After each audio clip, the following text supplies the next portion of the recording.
Hello guys, welcome to my short vlog. Okay, yesterday, napunta kami ng Dumaluan Beach Resort. One of the resort here in Panglao. So, as you can see, you can expect the white sand over there. At ang lawak ng karagatan. Tapos, hindi masyadong maraming tao kahapon. Kasi nga po, hindi naman siya, working days. Buon ako, kasi nga, iniimbitahan ako, nag-birthday kahapon, galing sa ibang bansa, at dito niya sineselebrate yung kanyang birthday. Ayan, nakita nyo naman kung gaano kaganda talaga. Ayan, may naglilinis sa dalampasigan, bungad, yung mga dahon na galing sa dagat niya. Minsan ng mga taga-maintain doon sa dagat para mawala yung mga masyadong tao, kaya ako ay hindi ako naguguluhan, hindi masyadong mainit. Gusto ko lang magmuni-muni na dyan sa na yan. Diba? Tapos nag-review ako doon sa looban nila, doon sa may mga rooms talaga nila. Ako lang mag-isa, kasi wala nga ako wala ako lang mag-isa, nagmuni-muni, kasi sabi ko sa inyo, gusto ko mag-isa. Yan ang makita inyo sa looban ng mismo. Meron silang doon nga kasi na restaurant. Sa kabila kasi dito, bandang dito isa. Para siyang, private nga siya, pero maraming public siya ang datingan, kasi may mga cottages na kung kunyari magliligo kayo sa family nyo, may mga cottages na marirentahan. Doon sa kabila naman, di ba nakita nyo may gate, yung mga private rooms na may mga pool, at saka yung mga na gusto stay, mga muni-muni, makita nyo naman dyan, di ba? Sabi ko sa inyo, gusto nyo dito, i-try nyo naman yung part of Panglao. Maraming mga beaches dito, kaya mas nagagandahan ako dito kasi ang lawak ng white sand. Pwede kang sumayaw, gusto mo, mag-tumbling or whatever, photoshoot, yan. Maganda talaga dito.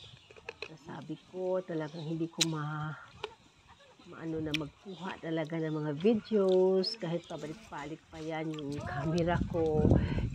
Masaya lang yung sa mata, malawak kasi hindi masyadong kahapon, hindi siya sa dagat yung kita nyo naman na hindi masyadong yung tubig, kasi hindi siya tawag yan sa Tagalog, yung hindi siya down sa Bisaya, hindi siya deep, baga sa hunas, ba yung hunas sa Bisaya, wala masyadong tubig dagat.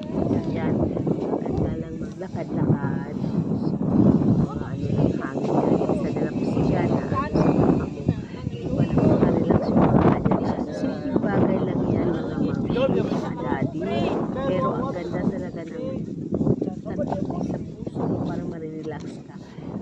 Minsan, dapat mag-relax tayo, di ba? Katulad ko,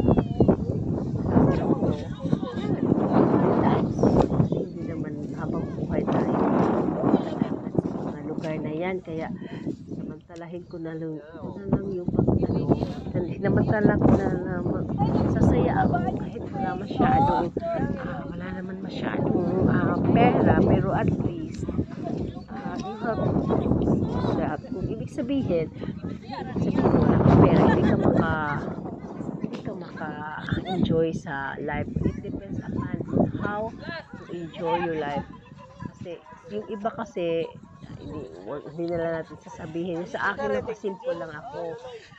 Pareho lang yun.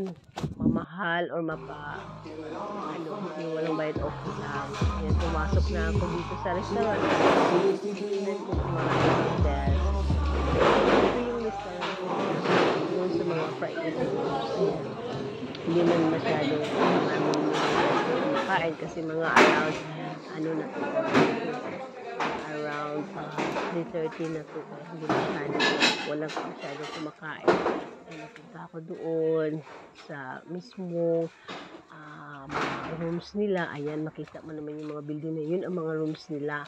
Hanggang third, fourth floor yung mga rooms nila. Kaya sabi ko sa inyo, if you have money, if you want to enjoy life, just go and have a simple, simple happiness can make us smile, di ba? Sabi ko sa inyo, simple lang ang buhay, hindi pwedeng i-complicate kasi ganun din ang kalalabasan. Ito yung CR nila, ang ganda ng CR nila. Tapos lumabas na ako, bumalik ako sa station namin kasi ayan, bye po, salamat.